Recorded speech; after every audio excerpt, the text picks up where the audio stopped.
we have learned so far about the hydrology and hydrogeology of the Indian Point Nuclear Generating Station.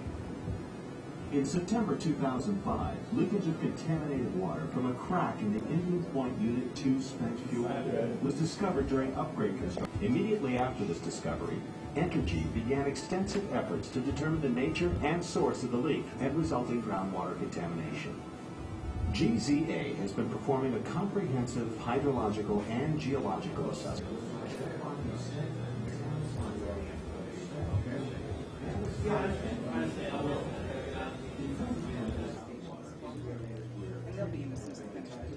Of the surrounding groundwater, but higher than the surface water flows downhill towards the site from all sides and in front through monitoring at over 35 multi-level wells on the site, as well as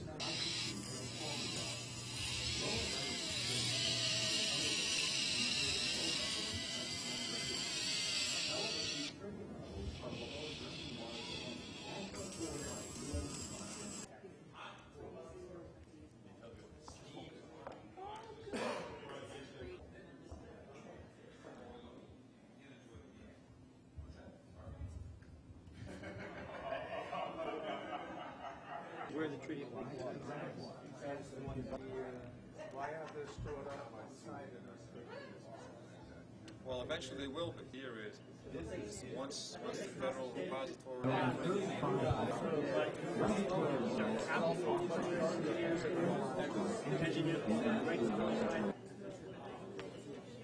Oh no, what it is? Well, this cask here is a shielding cask.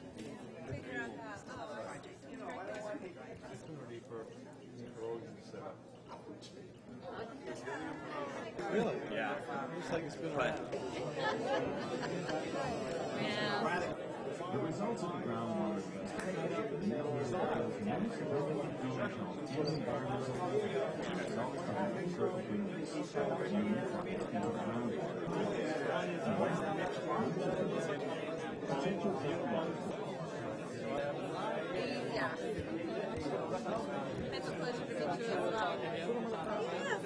There's a silica gel that they use for orbital suction.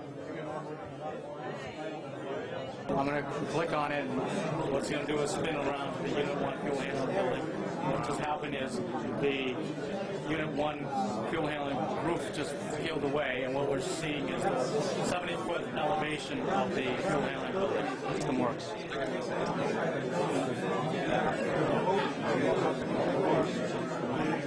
Basically, it takes up water from the spent fuel pool through this pipe right here. And it gets, goes through a bunch of valves, and the pumps takes it up, and goes through an ion exchange vessel within this containment right here. That's an on-site storage container. It's basically a personnel shield. And it gets discharged back into the pool. So it's a big loop. And basically, it turns.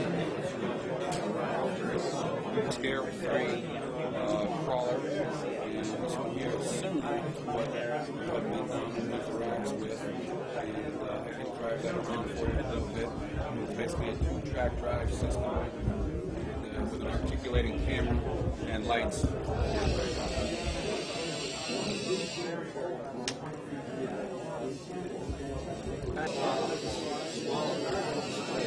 Over here we have a visual, very high quality, state-of-the-art camera. This is also a high radiation camera. We have been under the spent fuel pool rack, good for a million R cube or accumulated. And actually underneath the racks, we go underneath the racks, there's approximately 11 inches of room between the bottom of the racks and the floor of the spent fuel pool liner. And we actually get down in that area and inspect.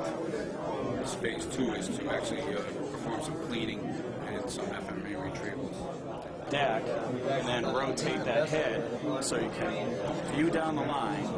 And if you can't physically drive down the line, you can zoom down that line up to about 100 feet away. And this machine, believe it or not, is about 80 pounds in weight. So it will pull 1,000 foot of cable into a line. We can drive around elbows, 45s, 90s, and into T's. And what we do is we record all the information onto DVD and VHS tape. It's got narration, and it's got computer overdub on the screen. These are the controls, forward and reverse. And stairs. It will rotate within its own diameter of 360 degrees. It's tritium and the strontium atoms. The strontium atom is simulated by this green ball, which is covered in Velcro, and the tritium atom is simulated by this blue ball, which is not in Velcro. Then simulate a spill or release. You can see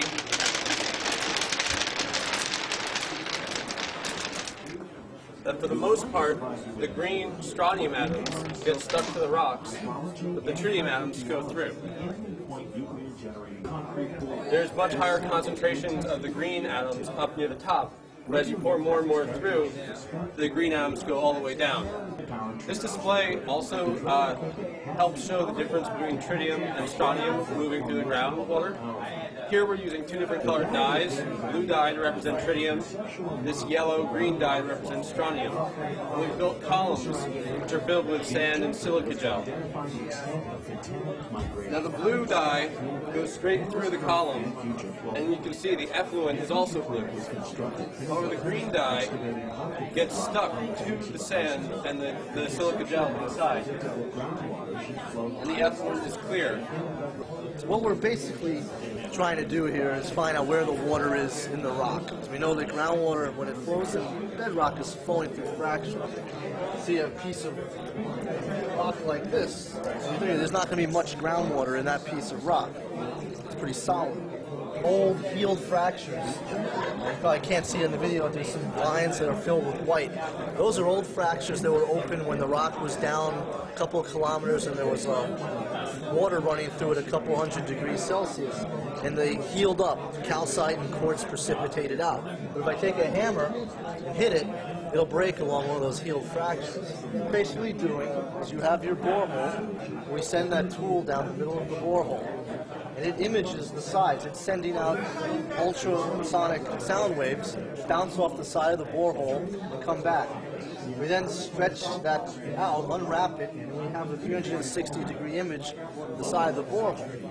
The darker colors are representing areas of the borehole where we don't have rock. So that's basically fractures.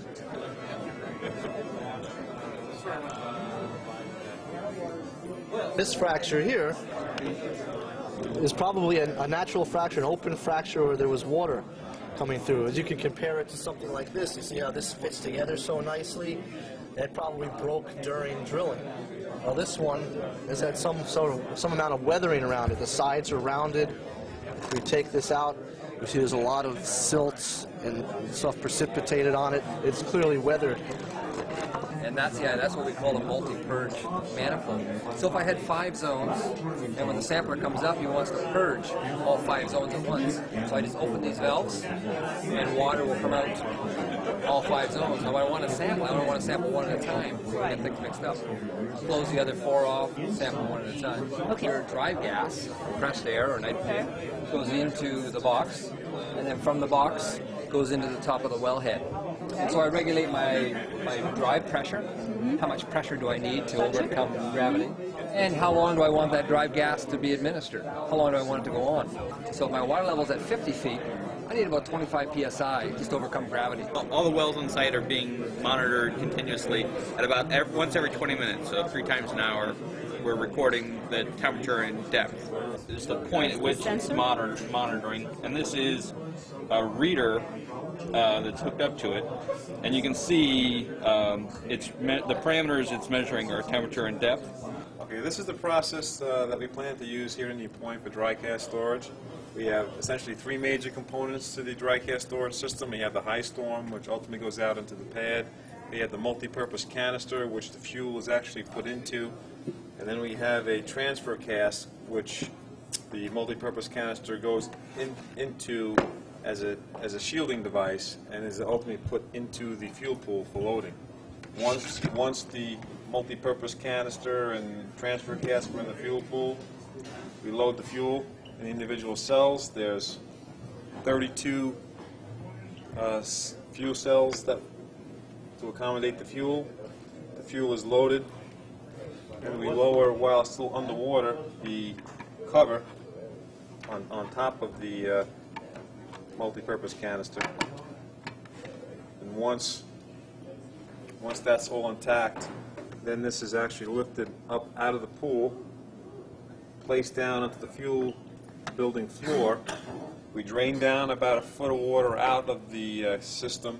We weld the top lid shut. We drain the rest of the water out.